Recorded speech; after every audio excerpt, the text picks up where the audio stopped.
jsem se dočetl v jedné té Faustově knize, že tady v tomto místě se chytají ptáci bez lepu. Tady, že je nějaké číhátko, do kterého prý se vleze a řekne se jedno slovo a oni pak přilítnou. To by bylo něco pro mě. Že to bude to číhátko? Je to ono, je.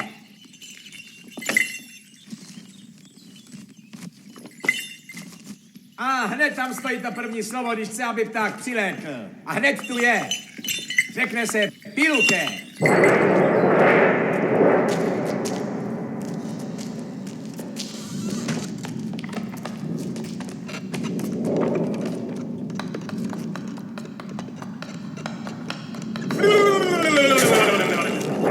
Kašpare, proč pak nás sem z pekla přivoláváš? A nám v pekle pokoj nedáš. To není pravda, já to chytám ptáky. Pojď z toho kola ven.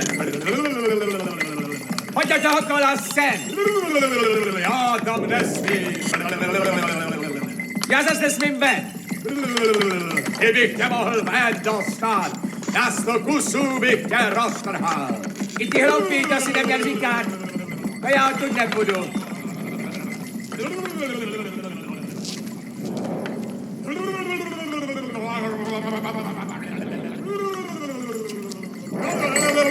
Tak ty nepřestaneš s tím mlčením?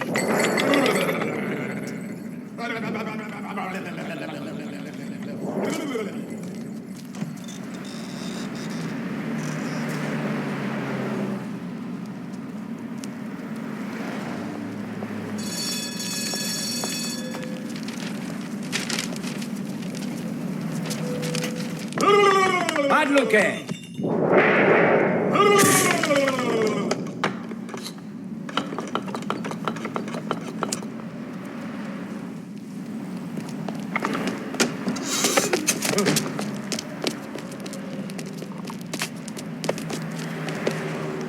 Piluke!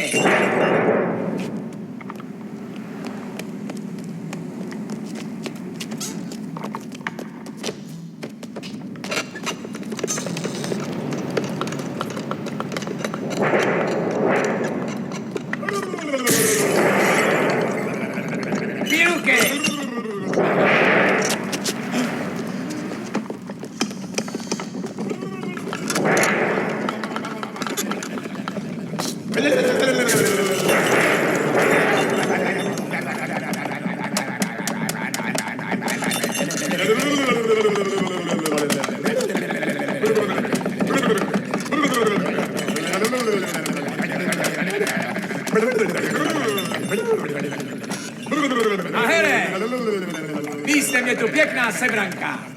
Já jsem to asi zapomněl. Aha. A tady to je. Padluke!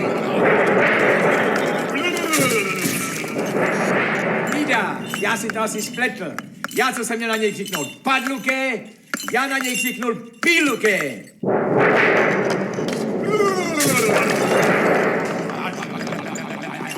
A ty jsi tu zase. No počkej, já tě proženu. Padluke!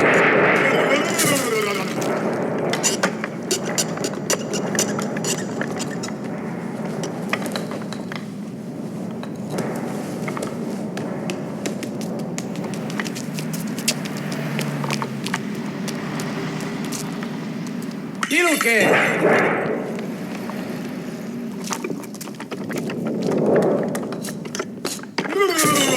Padluke! Piluke! Padluke!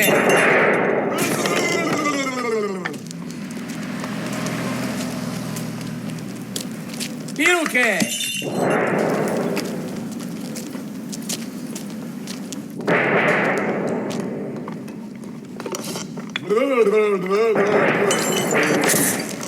Kašpare, už dost.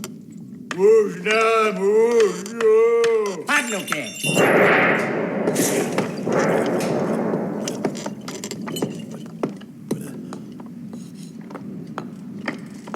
A teď honem pryč, než si odpočine.